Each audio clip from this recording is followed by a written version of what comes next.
예.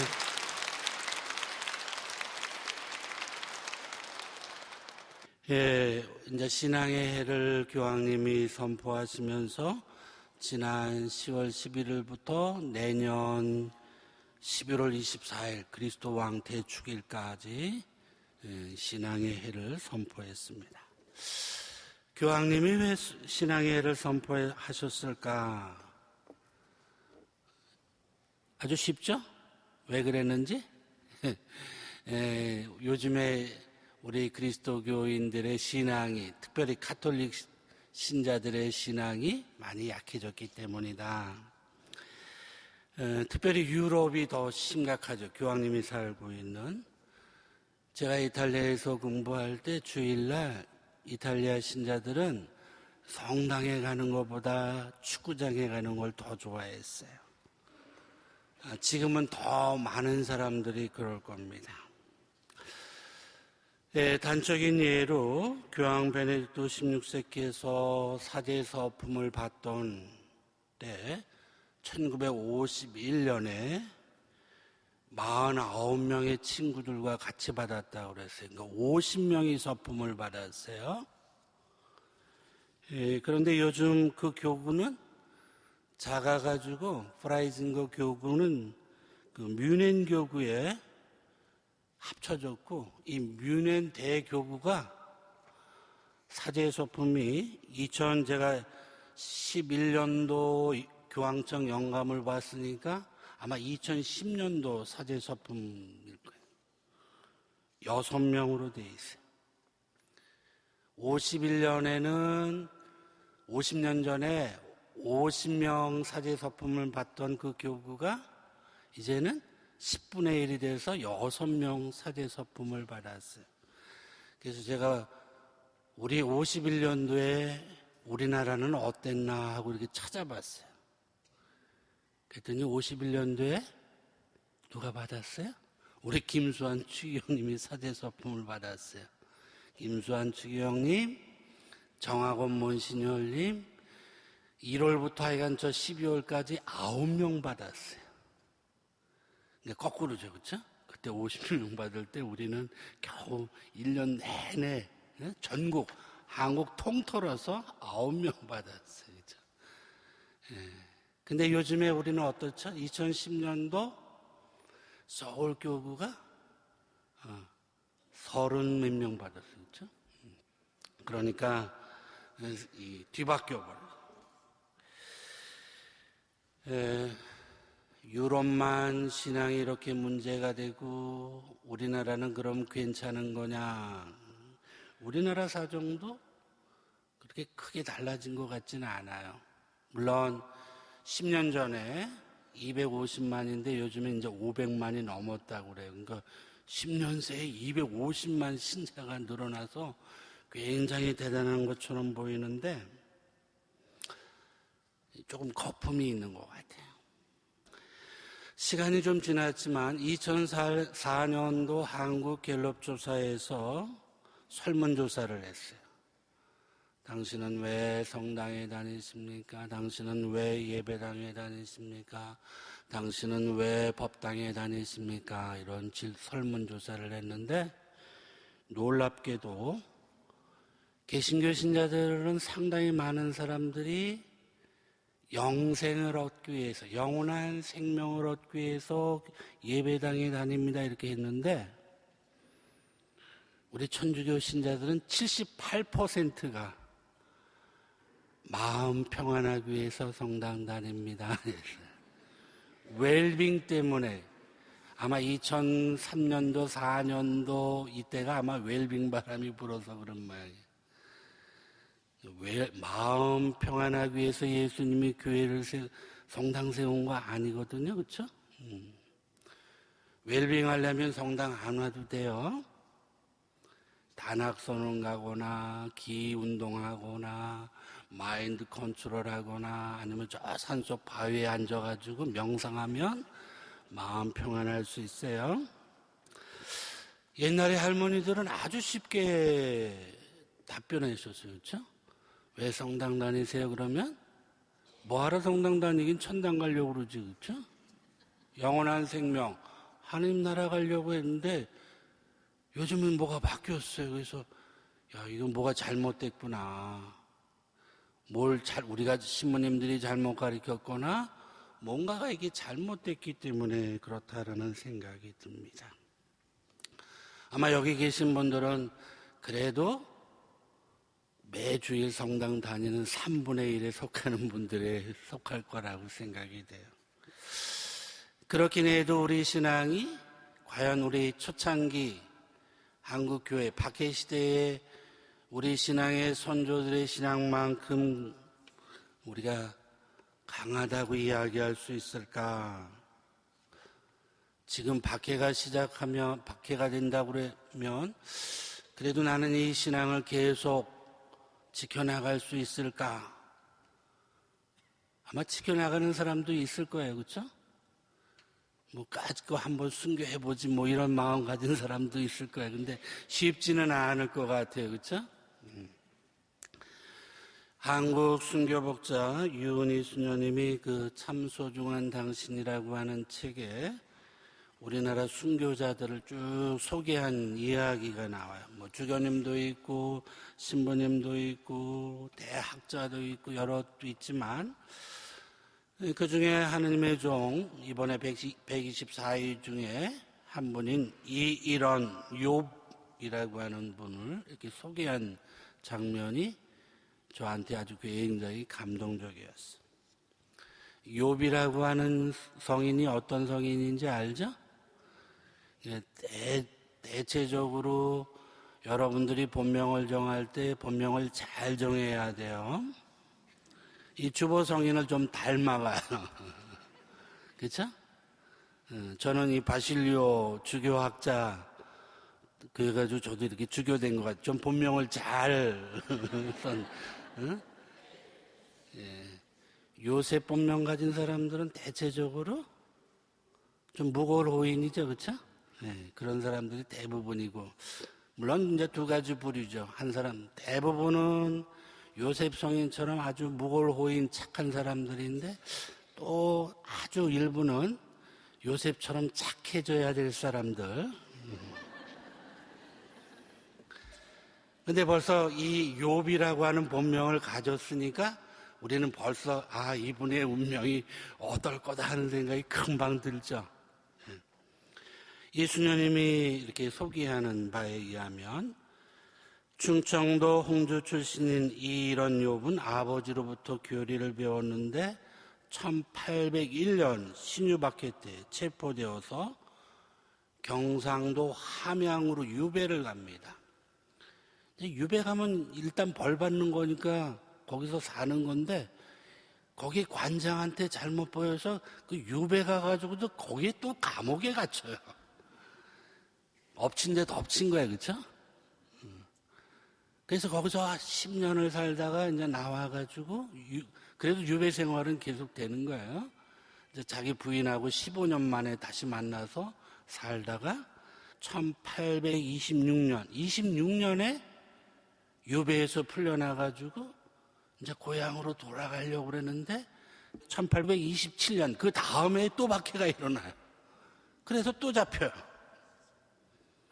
그래가지고 부인이 이제는 좀 도망가라고 피난 가라고 그랬더니 내가 순교의 기회를 잃었는데 왜 도망가느냐. 도망가질 않아서 잡혀가가지고 또 이렇게 감옥 생활을 해요.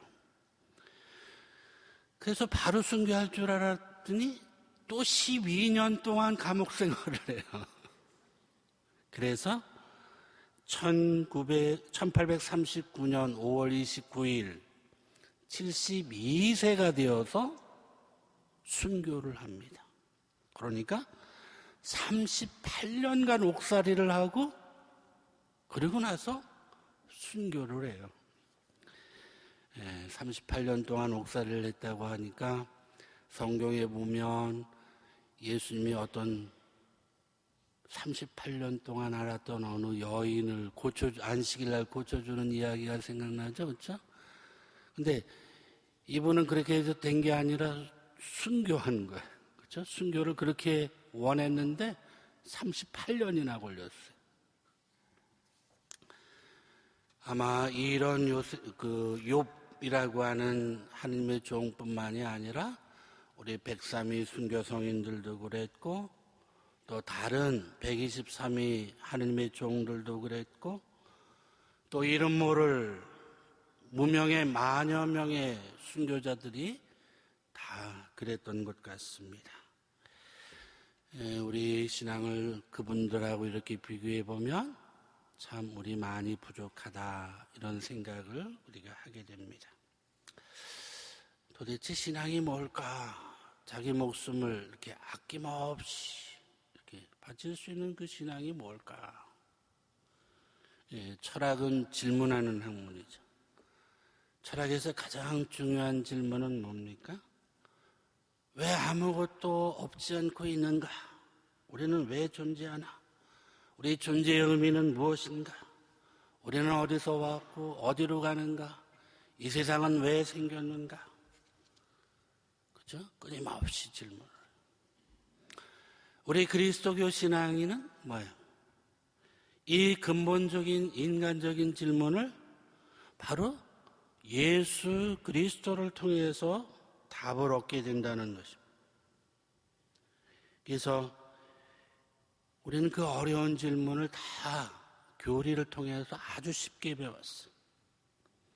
우리는 하느님 때문에 존재하고 하느님으로부터 왔고 하느님께로 가게 된다. 이 아주 중요한 철학적인 질문을 우리는 아주 쉽게 배워가지고 너무 쉽게 배워가지고 우리는 그게 중요한지를 잘 모르는 것 같아요. 저도 어린 시절에 저는 공수에서 살았는데 그때 이렇게 조과 만과를 바쳐 아침 기도 저녁 기도를 그때 조과 만과라고 그러고 그 공소바닥 마룻바닥에 꿇어 앉아서 그때는 요즘에는 아침 기도 저녁 기도 이렇게 한 2, 3분이면 끝나는데 그때는 몰라요. 어려서 그런지 시간이 굉장히 길게 가더라고요. 한 1시간쯤 가는 것 같아요. 본당 신부님 매주일 만날 수 없고 1년에 2번 봄판공, 그러니까 부활판공, 그 다음에 또 성탄판공 이렇게 어느 날 봄판공인데 그때는 학교 가야 되는데 어머님이 조퇴 맞고 오래요. 신부님 오셔서 판공하니까. 판공 조퇴 맞고 신부님한테 들어갔더니 너 신부 되라 그래서 네 그랬더니 그때 대답 잘못해가지고 제가 이렇게 그때는 저만 그랬던 것이 아니라 그때 공소에 살았던 많은 교우들 그 시절의 많은 신앙인들은 다 그런 것을 당연한 것으로 생각하고 그렇게 살아왔어요. 오늘날 이제 상황이 많이 달라져서 또 앞으로 또 달라질 거예요. 제가 보좌 시절하고 지금하고 또 달라요. 그렇죠? 제가 보좌 시절에 연희동에 보좌로 있었는데 그때 연희동이 신자들이 교족상으로 3,000명이었다고 그랬어요. 그때 큰 본당이라고 그랬어요. 그때 주일학교 학생들이 300명이 넘었어요. 지금은 제가 모고동에 있는데 모고동에 신자들이 11,000명이 넘는데 주일학교 학생들이 300명이 안 돼요. 요즘에 많은 주일학교에도 사람들이 많이 참석하지 않고 있고 문제는 학생들이 문제가 아니라 엄마가 문제인 것 같아요. 애들은 오고 싶은데 엄마들은 반대하죠. 그렇죠? 거기가 있으면 불안해요. 학원에 가 있어야 되는데 요즘은 그래요. 우리 어머니는 왜 나보고 조퇴 맞고 오라고 그랬는지 잘 모르겠어요. 그때는 그랬는데 근데 요즘은 이제 전부 다 경향이 바뀌어가지고 성당보다는 학원에 있는 걸 더 원하는 엄마들이 많다. 젊은이들도 성당에 많이 없어요. 그렇죠? 사실 요즘에 젊은이들 제일 불쌍하죠? 옛날에 저희들은 대학 시절에 반 이상은 놀고 공부 조금 한 것 같은데 요즘은 아닌 것 같아요. 거꾸로 해요. 취직하기 위해서 정신없고 세상이 많이 편리해지고 또 우리가 많은 정보를 얻을 수 있게 돼 있어요. 스마트폰, 컴퓨터, 아이패드 이런 걸 통해서 수많은 정보를 얻보니까 거기에 하고 싶은 것도 많고 놀고 싶은 것도 많고 보고 싶은 것도 많고, 그리고 온통 광고는 잘 먹고 있는데 더 잘 먹으라고 광고하죠. 그렇죠? 이쁜 옷 있는데 더 이쁜 옷 있다고 사라고 그러죠. 이미 충분히 이쁜데 또 얼굴 뜯어고치라고 광고하죠. 이미 차 있는데 더 좋은 차 사라고 그러죠. 예, 광고는 끊임없이 우리를 부추기고 하느님 말고도 더 재미있고 더 시간 가는 줄 모르고 즐길 수 있는 것들이 허다하게 많기 때문에 우리들의 신앙이 이렇게 안이해져서 나태해진 것이 아닌가. 유럽이 이미 그랬고 이제 우리도 그 유럽의 뒤를 쫓아가는 게 아닌가. 이 박해가 와야지 우리 신앙이 강해지는 게 아닌가. 그렇다고 하나님한테 박해 시대를 맞이하게 해달라고 할 수는 없고, 그렇죠? 이런 신앙의 위기 속에서 교황님이 이래서는 안 되겠다. 그래서 신앙의 해를 선포했다고 생각이 됩니다. 이렇게 우리가 신앙을 점검하는데 도움이 되는 책 하나가 바로 최근에 교황님이 펴내신 나자렛 예수입니다. 왜 우리가 나자렛 예수를 믿어야 되는가? 교황님이 믿음의 문이라고 하는 회칙에서도 바로 신앙의 핵심은 바로 한 인격적인 존재 나자렛 예수에 있다. 전체 교회는 또 사목자들은 모든 신자들을 영원한 생명에 풍성하게 해주는 한 분에게로 끌어야 된다. 그 한 분이 누구냐? 바로 나자렛 예수다. 구원에 이르는 결정적인 길은 바로 예수 그리스도에 대한 믿음이다. 이런 말씀을 누누이 하십니다. 그러니까 우리 그리스도교 신앙의 가장, 그리스도교라고 하는 말 자체가 뭐예요? 우리 그리스도교 중심에 그리스도 나자렛 예수가 있다고 하는 사실입니다. 이 부분은 마지막에 제가 더 분명하게 말씀드리겠습니다. 교황님이 어린 시절에는 복음의 예수님을 믿는 일이 그렇게 어렵지 않았을 것 같아요. 그런데 사제가 되면서 50년대에 성서학이 굉장히 관심을 가지면서 순수 학문적인 차원에서 어느 것이 예수님의 말씀이냐, 진짜냐, 가짜냐, 이런 연구들이 굉장히 되면서 역사의 예수와 신앙의 그리스도를 갈라놓았습니다. 그래서 어떤 신학자는 이 역사의 예수는 존재하지 않는다. 그건 신화다. 이렇게까지 말하는 신학자들이 생겨서 정말 역사학적으로 예수님이 존재했느냐 이런 거를 신학이 찾아 나서기 시작했어요. 이 신학이 찾아서 보니까 그래도 역사책에 기록이 돼 있어요. 요셉 플라비우스라든가 무슨 역대기에 보면 그런데 그렇게 대단한 이야기로 나오지 않고 빌라도의 재판에 의해서 십자가에 처형되었다. 크리스티안이라고 하는 사람들이 몰려 살았는데 로마에서 쫓겨났다. 황제들한테 미움을 받아서. 근데 그 창시자가 그리스도다. 이런 역사적인 몇 가지 자료들은 분명히 있어요. 근데 거기에는 그렇게 좋은 호평을 한 건 별로 없어요. 그렇죠? 그러나 분명히 역사적인 인물이라고 하는 사실은 틀림이 없다. 이 예수님을 알기 위해서는 어쩔 수 없이 복음서를 들여다봐야 된다. 복음서는 예수님의 전기가 아니고 예수님의 제자들이 신앙으로 바라보았던 예수님의 모습이다. 그러니까 역사의 예수를 알기 위해서는 그 제자들의 신앙을 벗겨보아야지만 그 역사를 알 수 있다. 먼저 이런 의미에서 오늘날 성서 해석 방법, 뭐 여러 가지 역사 비평 방법. 근데 이제 교황님은 역사 비평 방법이 뭐 옳은 점도 있지만 한계가 있다. 성서를 해석하는데도 개신교에서는 어떻게 글자 그대로 문자적으로 해석해야 된다. 근데 그렇게 해석해 가지고는 안 된다. 그렇죠? 교황님은 적어도 거기에는 자규적인 의미도 있고 신비적인 의미도 있다. 거기에는 도덕적인 의미도 있고 영성적인 의미도 있고 비유적인 의미도 있다. 굉장히 넓은 뜻에서 보아야지 글자 그대로 볼 수 있는 게 아니다. 교황님의 말씀이 맞아요. 왜냐하면 성경은 굉장히 다양한 장르로 이루어졌거든요. 거기에는 시도 있죠.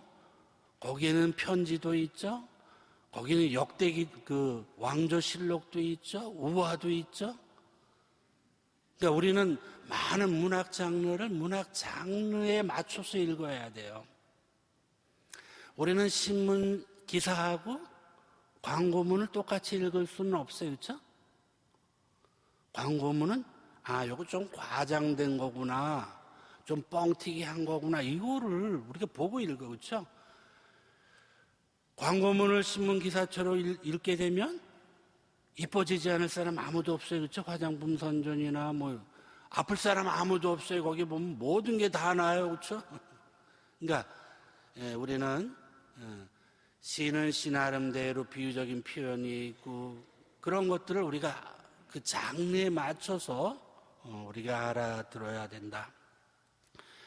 교황님은 많은 신학자들이 학문적으로 뭐가 아니다, 기다 뭐 이렇게 이야기하는데 교황님은 복음서에 나오는 바로 이 예수가 역사적으로 타당한 인물이다, 모순이 되지 않은 인물이다라고 하는 것을 사람들에게 확신시켜주고 싶어서 당신이 이 책을 쓴다고 말합니다. 적어도 나도 교황이지만 한 신앙인으로서 나한테 예수님이 누굴까? 그 주님의 얼굴을 찾는 작업이 바로 내가 이 책을 쓰는 목적이다. 주님의 얼굴을 찾는 내 개인적인 탐색이다. 이렇게. 그러니까 내 노력, 연구에 대해서 다른 사람이 반대할 수도 있지만 나는 내 나름대로 예수님의 얼굴을 좀 찾아봐야겠다. 우리도 사실은 예수님의 얼굴을 좀 찾아야 되는 게 아닌가. 교황님이 추기경 시절에 페터 제발트라고 하는 어떤 기자가 교황님하고 대담을 했어요. 일주일 동안. 그래서 이 땅의 소금, 그 다음에 세상과 교회 대담집 몇 권 나왔는데 이 페터 제발트가 교황님한테 그런 질문을 했어요. 우리 애들이 나한테 아빠, 하느님은 어떻게 생기셨어요? 이렇게 질문을 하는데 내가 이거 뭐라고 답변해야 될지 모르는데 이 추기경님께서는 어떻게 답변하시겠습니까? 거기에 교황님이 그렇게 말씀하셨어요.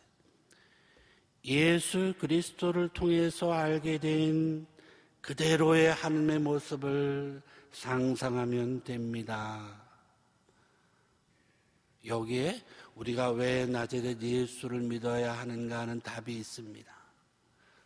우리가 하느님의 얼굴을 보려면 예수님의 얼굴을 봐야 된다. 성경에 뭐라고 되어 있죠? 하느님은 예수님은 보이지 않는 하느님의 보이는 형상이다. 그러니까 얼굴이 보이지 않는 하느님의 보이는 얼굴이 예수님이다. 그렇게 말씀하시는 거예요. 그렇죠?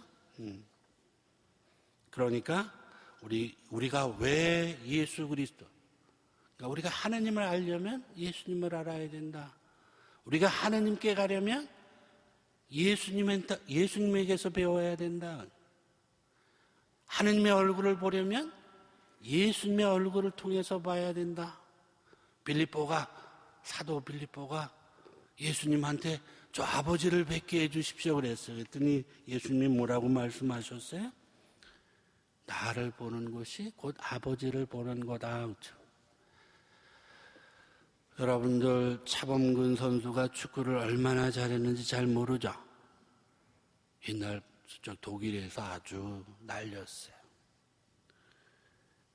근데 차두리가 차는 걸 보면 차범근 선수가 어떻게 찼는지 대충 알아요. 아들을 보면 아버지를 통해서 아들을 통해서 아버지를 이렇게 알 수 있다.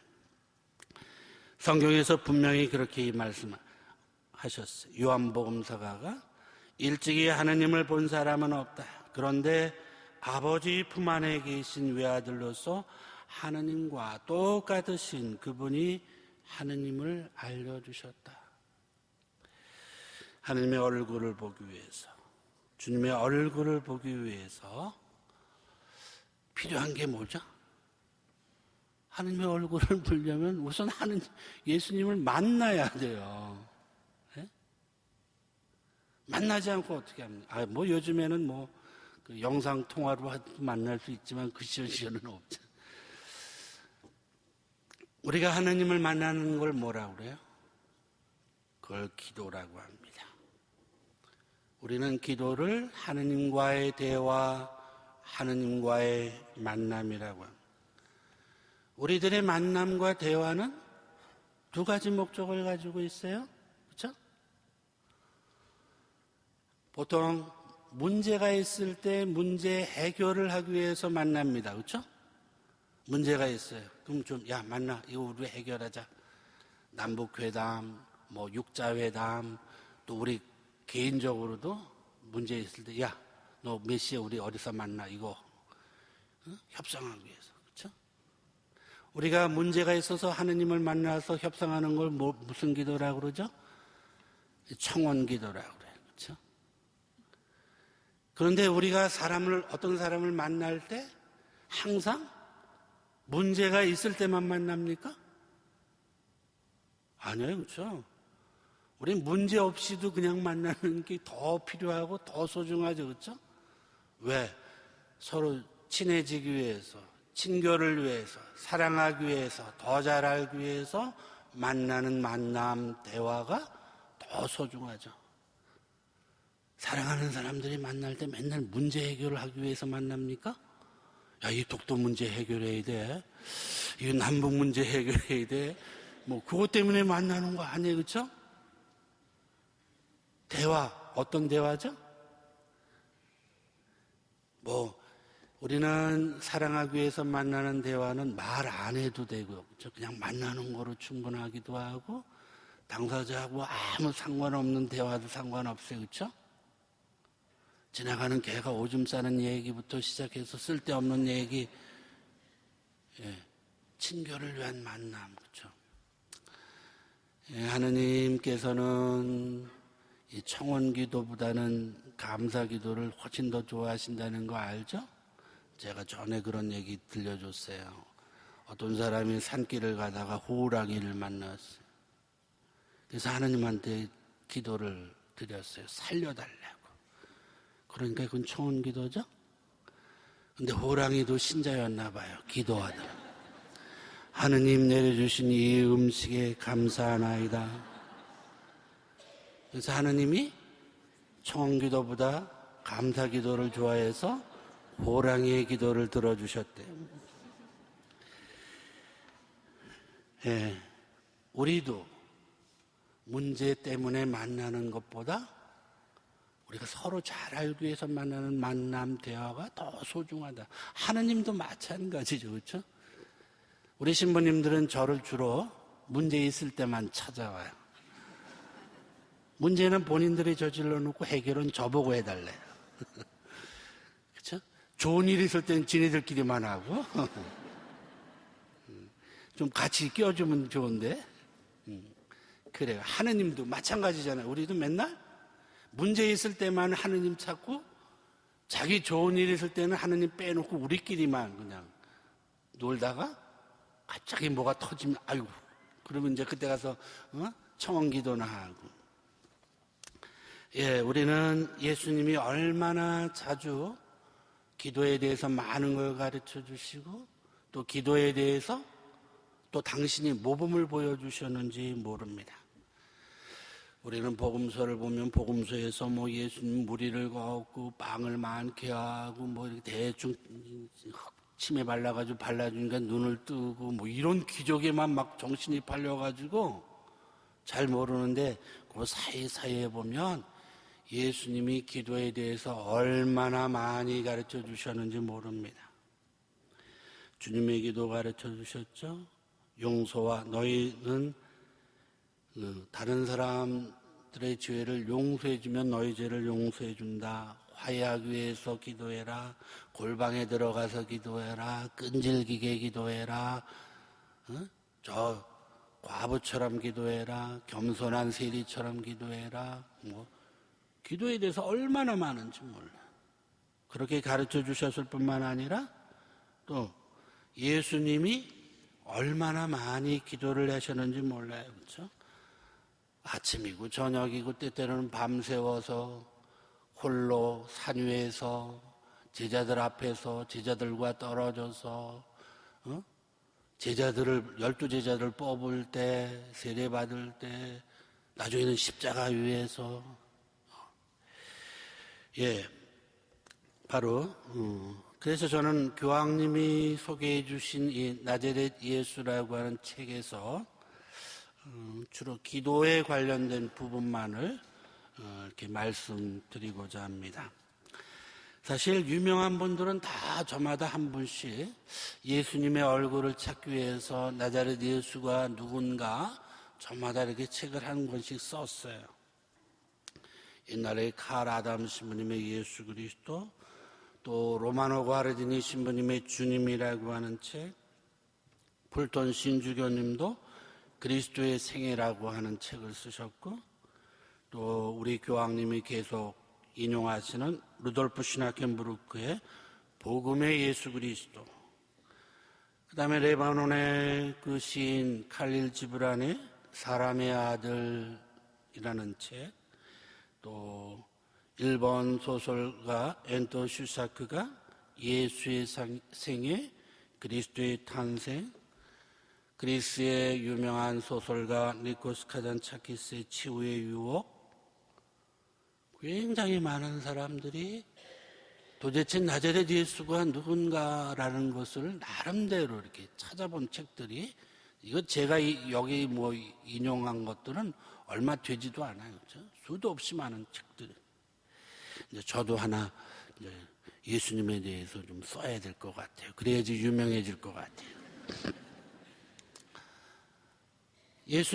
우리 교황님은 나자렛 예수를 쭉 공부하시면서 나름대로 이 책에서 예수는 당신에게 누구냐라고 하는 거에 대해서 그렇게 답변합니다. 예수님은 새로운 모세다, 이렇게 얘기해요. 왜냐하면 모세는 하느님과 마주하고 대화를 나눠요. 그렇죠? 그런데 신명기에 보면 모세는 하느님의 얼굴은 보지 못했다고 나와요. 하느님한테 얼굴을 보여달라고 그랬더니 그건 안 된다. 그러나 내가 지나갈 때 내 등은 볼 수 있다. 이렇게 됐어요. 그렇게 하느님과 직접 만나서 대화한 인물, 이런 위대한 예언자는 일찍이 없었다. 이렇게 됐어요. 그런데 모세라고 하는 예언자가 앞으로 하느님께서 나와 같이 위대한 예언자를 보내주실 거다, 이렇게 예언을 했어요. 근데 신명기는 마지막 장에 모세만큼 위대한 예언자는 다시는 태어나지 않았다, 그렇게 되어 있어요. 그러니까 이 모세의 예언은 나중에 신명기 이후에 바로 교황님은 나자렛 예수에게서 그 예언이 이루어졌다. 예수님은 바로 하느님 아버지를 얼굴을 마주대고 대화하신 분이다라고 하는 것이 교황님의 결론입니다. 이 나자렛 예수라고 하는 책이 1권에서 10가지 주제를 다뤘어요. 예수님의 세례, 예수님이 받은 유혹, 예수님이 선포한 하나님의 나라, 그 다음에 산상설교, 주님의 기도, 예수님의 제자들, 비유의 가르침, 요한복음서에 나오는 물, 포도나무, 그 다음에 예수님의 베드로의 고백과 예수님의 거룩한 변모, 그 다음에 예수님이 말씀하시는 사람의 아들 칭호에 관한 부분, 그 다음에 이제 2권에 가서 예루살렘 입성, 예수님의 종말론적인 담화, 발시켜주는 제자들의 발시킴, 대사제의 기도, 치유 만찬, 겟세마니, 예수님의 재판, 그러니까 빌라도의 재판이죠. 그 다음에 십자가의 못 박히심, 부활, 승천, 20가지 주제를 쭉. 제가 영국에서 영성을 공부를 할 때 자기 삶, 자기 라이프 스토리를 이렇게 상담자하고 상담하면서 자기가 지금 이 문제가 어디서부터 출발됐는지를 알기 위해서는 내 어린 시절부터 쭉 이렇게 이야기를 해드려야 되는 거예요. 그러면 이제 그분이 거기서 이렇게 찾아내는 거예요. 근데 자기의 라이프 스토리를 쓰기 위해서는 거기에서 가르쳐 주는 방법이 12스톤, 12가지 디딤돌을 써라. 무슨 이야기냐면, 당신이 이제까지 살아오면서 만났던 중요한 사람 10사람을 차례대로 이렇게 쓰는 거예요. 우리 같으면 제일 먼저 엄마가 제일 중요하겠죠? 엄마, 그 다음에 형이면 형, 그 다음에 학교 선생님, 자기가 소중한 사람 한 10명 차례대로 쭉. 아니면 10가지 사건. 내가 태어난 거, 100일, 돌, 학교 입학, 영세, 이런 사건 10개나 12개를 써놓고 나중에 거기를 하나하나 기억하면 자기의 일생이 이제까지 살아온 삶이 이렇게 잘 살이 붙게 되면 라이프 히스토리가 되는 거예요. 그러니까 교황님도 예수님의 중요한 사건 20가지를 놓고 그 사건을 하나하나 이렇게 결합하게 되면 예수님의 생애가 잘 드러날 수 있다. 우선 예수님의 세례에 대해서 교황님은 세례 자체는 하나의 죄의 고백이고 묵은 생활을 벗어버리고 새로운 삶을 받아들이겠다는 시도다. 그러니까 예수님의 근데 예수님께서 과연 세례를 받을 필요가 있었겠는가? 예수님은 새로 이렇게 살아야 되고 죄를 씻어야 될 일이 없지 않느냐? 그런데 예수님의 세례를 받은 것은 나락으로 떨어진 우리들과 일체되기 위해서, 우리 어느 하나도 버리지 않기 위해서 당신의 세례를 받으신 거다, 이렇게. 그러니까 우리는 세례가 필요한데 예수님은 세례가 필요하지 않죠. 그런데 예수님의 세례를 받은 것은 우리 때문에 세례를 받으신 것이다, 이렇게 설명합니다. 맞는 말이죠? 그런 거예요. 명예박사학위라고 하는 제도가 있어요. 만약에 서울대학에서 나한테 명예박사학위를 준다 그러면 저한테 굉장히 명예스럽겠죠. 그렇죠? 그런데 서울대학이 우리 교황님한테 명예박사학위를 준다 그러면, 근데 교황님이 수락하면 교황님이 명예스러워지는 게 아니라 서울대학이 명예스러워지는 거예요. 그렇죠? 네.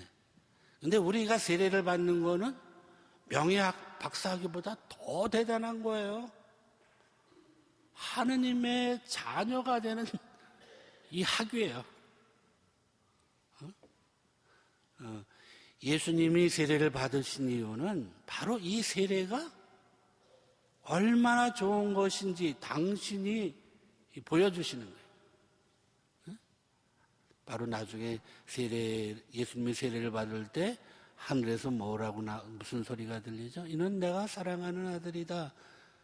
우리가 받는 세례 역시 바로 하느님의 소중한 상속자인 자녀가 되는 거다라고 하는 것을 예수님이 보여주기 위해서, 우리를 위해서 세례를 받은 거다. 예수님의 유혹에 대해서 교황님은 유혹의 핵심이 뭐냐? 더 긴급해 보이는 온갖 것들 때문에 하느님을 덜 중요하게 생각하는 것, 심지어는 하느님을 불필요하거나 거추장스럽게 여겨서 제쳐놓는 일을, 이게 유혹의 핵심이다. 그렇게. 그렇죠? 우리가 보통 유혹에 빠지는 게 뭐예요? 주일 미사 가야 되는데 주님보다 더 급한 일이 있어가지고 동창회 가야 되고, 누구 결혼식에 부주하러 가야 되고, 뭐 하러 가야 되고, 뭐 하러 가야 되고, 하느님보다도 그 일을 더 급하게, 더 중요하게 생각하기 때문에 예수님이 초대했는데, 하느님이 초대했는데 그 잔치보다 자기는 더 시집 가는 일, 장가 가는 일, 아니면 또 더 다른 일 때문에 그 잔치에 참여하지 않는 일, 바로 이런 부분을 이렇게 이야기해 줍니다. 그 다음에 하느님 나라의 복음에 대해서, 하느님 나라라는 말은 일방적으로 저 세상을 뜻하는 것이 아니라 바로 하느님을 이야기하는 것이다. 하느님은 저 세상에도 계시고 이 세상에도 계시다. 그분은 세상을 무한히 초월하시는 분이며 세상에 온전히 내재하시는 분이기도 하다. 교황님은 예수님이 복음서는 예수님이 누구인지를 알려주기 위해서 쓰여진 책이고, 그 주인공은 예수님이죠. 그 주인공인 예수님이 가장 사명으로 여겼던 부분은 바로 하느님 나라다. 그렇죠? 예수님이 베드로의 장모를 고쳐주고 난 다음에 많은 병자들이 몰려왔어요. 그리고는 사람들이 하는 말이, 선생님, 이렇게 어렵게 이곳저곳 떠돌지 말고 우리 동네에서 우리하고 함께 삽시다 그랬어요. 그랬더니 예수님이 나는 다른 동네에 가서도 하느님 나라의 복음을 전해야 된다. 나는 이 일을 하러 왔다. 이렇게 돼 있어요. 그리고 당신 12 제자들을 파견할 때 파견 미션이 뭐예요? 너희들은 가서 병자들을 고쳐주고 하느님 나라의 복음을 전해라. 이렇게 돼 있어요. 루카복음 72명의 제자들을 파견할 때 그 파견 미션도 마찬가지예요. 똑같아요. 가서 하느님 나라의 복음을 전해라 그랬어요. 예. 오늘 우리 교회의 사명도 마찬가지죠. 우리 교회 사명도 다른 게 아니에요. 그렇죠?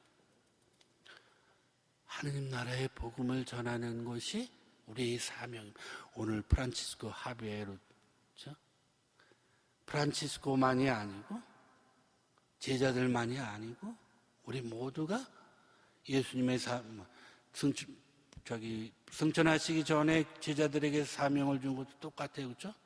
너희는 가서 아버지와 아들과 성령의 이름으로 세례를 베풀고 모든 사람들을 가르치고 하느님 나라의 복음을 땅끝까지 전해라. 이렇게 돼요. 어느 추기경님이 세계주교대의원회에서 이 점을 다시 한번 분명하게 밝혔어요. 우리는 하느님 나라를 위해 일해야 합니다. 이 일은 아주 중요한 일입니다. 우리는 하느님 나라를 위해서 기도해야 합니다. 우리는 십자가에 달리신 그리스도와 함께 하느님 나라를 위해 고통을 받아내야 합니다. 이 일이 전부입니다. 예수님이 하느님의 나라를 이야기할 때 하느님의 나라는 어떤 나라예요? 하느님 나라라고 하는 것은 하느님이 왕처럼 하느님의 뜻대로 이루어지는 나라예요. 예수님은 하느님의 나라라는 표현을 통해서 하느님 중심주의를 표방합니다. 우리는 하느님이 중심이어야 된다. 예수님이 우리에게 하느님께 가는 길은 뭐예요? 하느님 중심이어야 된다. 예수님 내 뜻대로 아니라 아버지의 뜻대로. 그래야지만 아버지의 나라가 나한테 이루어지는 거다.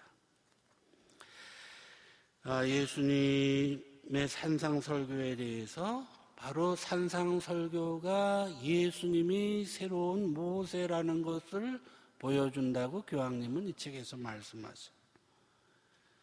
예수님이 자리에 앉으셨다라는 표현이에요. 이게 좀 언덕에. 그 이야기는 바로 모세가 가르치는 자리에 교자에 앉은 것과 같다. 우리가 성경을 쭉 보면요. 마태복음 5장 1절에서 이제 그렇게 이야기가 나오고 저 8장의 1절에서 산에서 내려가셨다 그래요. 그러니까 5장, 6장, 7장이 전부 다 예수님이 모세의 권자에서 가르치신 산상설교죠. 그 산상설교의 일부가 그 중에 하나가 참 행복, 진복 8단이죠. 진복 8단이야말로 모세가 하느님을 만나서 십계명을 얻어낸 것처럼 예수님은 새로운 모세로서 우리에게 하느님 나라를 위한 8가지 계명이 바로 진복 8단이다. 그래요. 그렇다고 해서 예수님은 율법을 폐지하러 온 것이 아니라 모세의 율법을 더 완성하신 거다 이렇게 말씀하셔요. 어떻게 해서 예수님의 그 모세의 십계명을 예수님의 진복 8단이 완성한 것일까? 십계명은 주로 하지 말라고 되어 있어요. 그렇죠? 원래 법은 그렇게 하는 거예요. 하지 말라고 하는 부분들. 우리 학교에, 대학교에 가면 D학점 제도가 있어요. 그렇죠? 적어도 D학점 이하를 맞으면 안 된다. D학점 선상을 그어놓은 거예요. 십계명은. 그러니까 어떤 사람이 겨우 D학점 맞아놓고 자기는 쌍권총 안 찼다고 공부 잘했다고 이야기할 수 있습니까?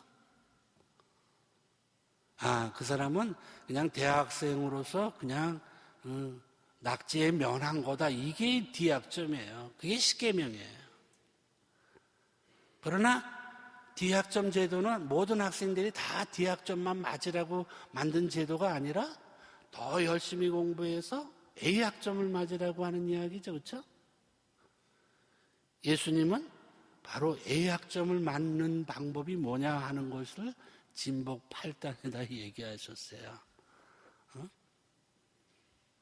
하느님 나라에 들어가기 위해서 필수적인 게 바로 마음이 가난하고 슬퍼하고 온유하고 의로움에 줄이고 목마르고 마음이 깨끗하고.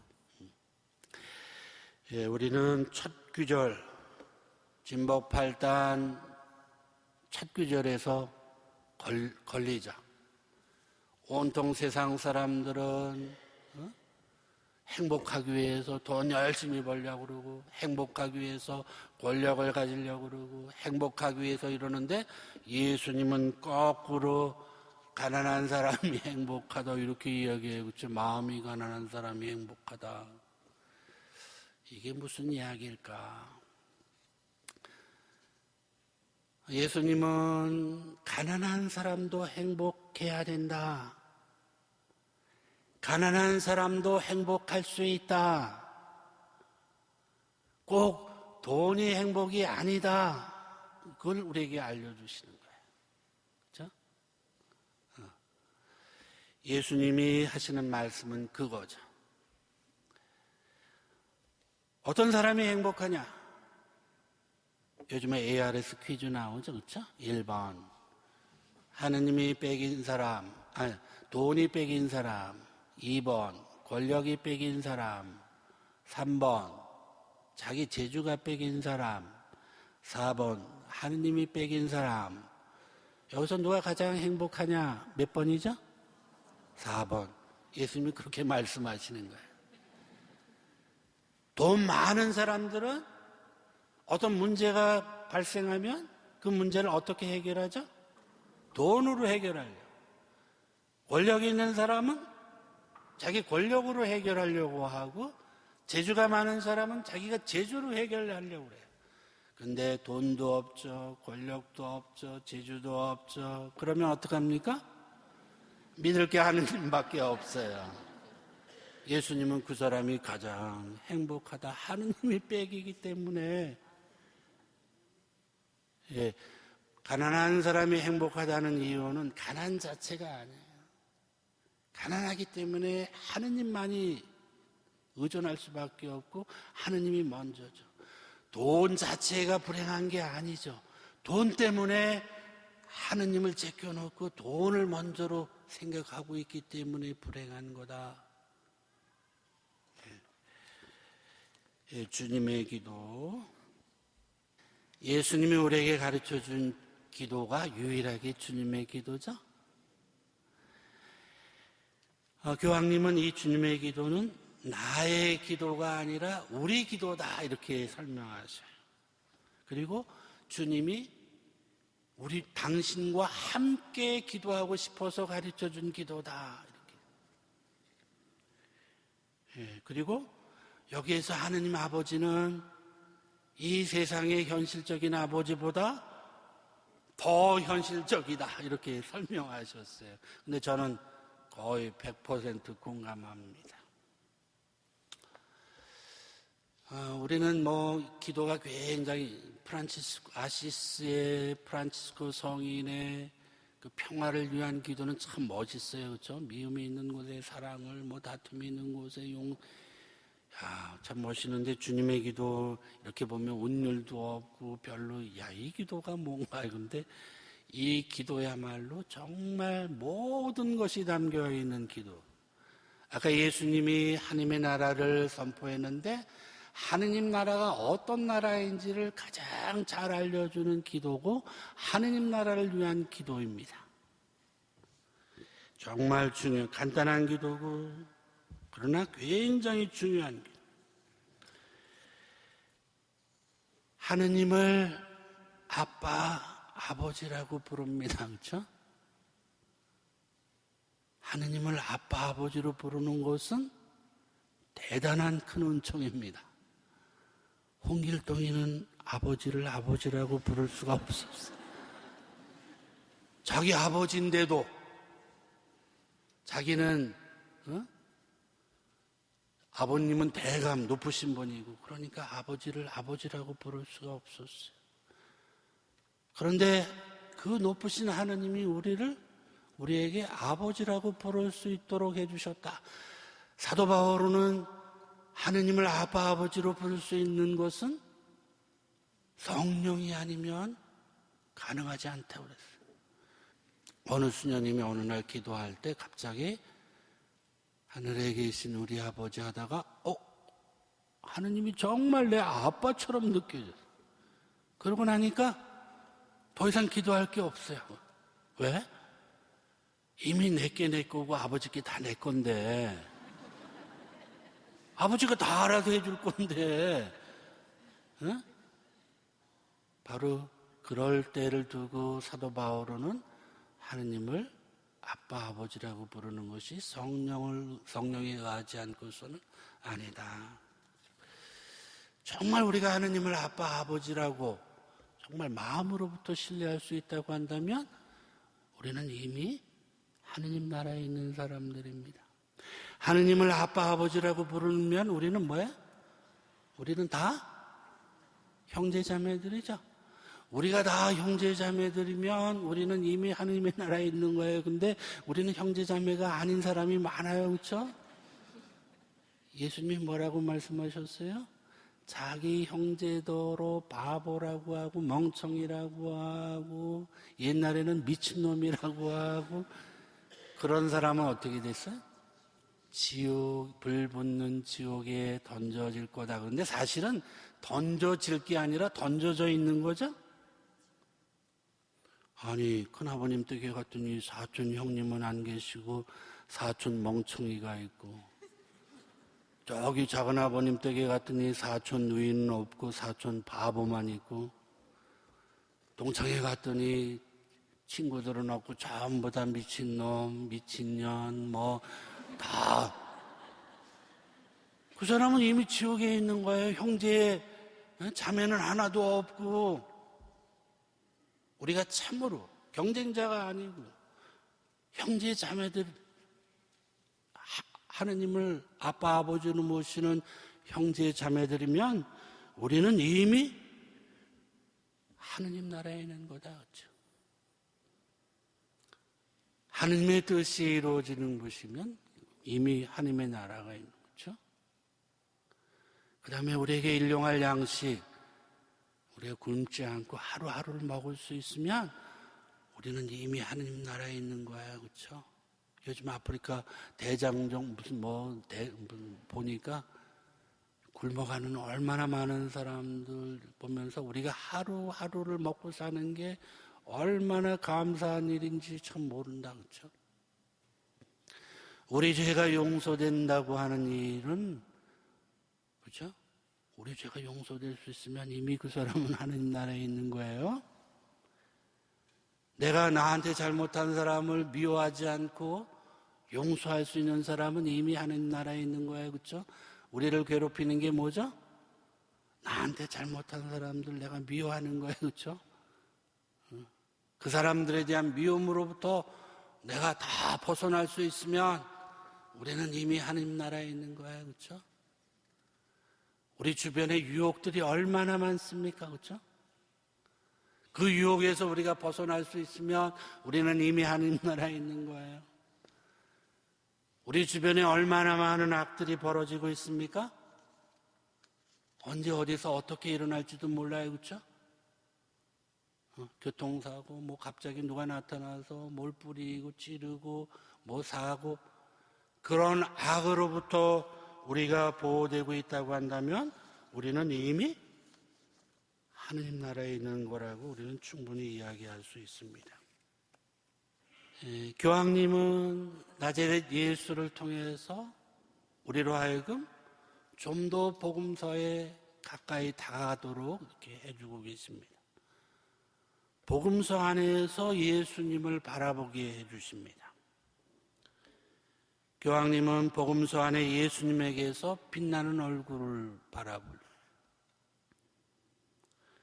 예수님이 빛나는 얼굴을 하시는 이유는 뭐예요? 아버지 하느님과 대화하는 과정에서 일어나죠. 예수님의 거룩한 변모, 그렇죠? 기도하는 가운데 이루어져요. 우리 얼굴이 빛날 때, 사람들의 얼굴이 가장 평온할 때가 언제인지 아셔요? 가끔 이렇게 저는 이렇게 미사 촬영할 때 우리 평화방송에서 카메라 낄 때 가장 거룩한 모습은 기도하는 모습인 것 같아요. 그렇죠? 예수님이 거룩한 모습으로 변모한 사건은 기도 사건이에요. 그렇죠? 근데 사실은 거꾸로예요. 예수님의 모습이 거룩히 변한 게 아니라 예수님이 원래 그렇게 거룩한 모습을 다시 보여준 거예요. 옛날에 암행어사라는 사람들이 있죠? 그 사람들이 자기 모습을 누추하게 하고 다녀요. 그러다가 결정적인 순간에 자기 본 모습을 드러내요. 마패를 통해서. 예수님이 모습이 원래가 빛나는 모습이었는데 우리들 때문에 그냥 누추한 인간의 모습으로 살다가 어느 날 제자들에게 당신의 본 모습을 보여준 사건이에요. 근데 그렇게 거룩한 모습으로 빛날 수 있는 것은 항상 기도 안에서만 가능하다. 우리가 왜 나자렛 예수를 믿어야 되는가? 우리는 나자렛 예수의 얼굴에서 하느님의 얼굴을 볼 수 있기 때문입니다. 나자렛 예수의 말씀 안에서 하느님의 말씀을 들을 수 있기 때문입니다. 나자렛 예수의 사랑 안에서 바로 하느님의 사랑을 만날 수 있기 때문입니다. 그래서 우리가 나자렛 예수를 이렇게 믿어야 되는 이유라고 생각이 됩니다. 마침 기도로 성모송 영광송 함께 바치겠습니다. 성부와 성자와 성령의 이름으로. 은총이 가득하신 마리아님 기뻐하소서. 주님께서 함께 계시니 여인 중에 복되시며 태중의 아들 예수님 또한 복되시나이다. 천주의 성모를 위하여 이제와 저희 죽을 때 저희 죄인을 위하여 빌어주소서. 아멘. 영광이 성부와 성자와 성령께 성부와 성자와 성령의 이름으로 수고하셨습니다.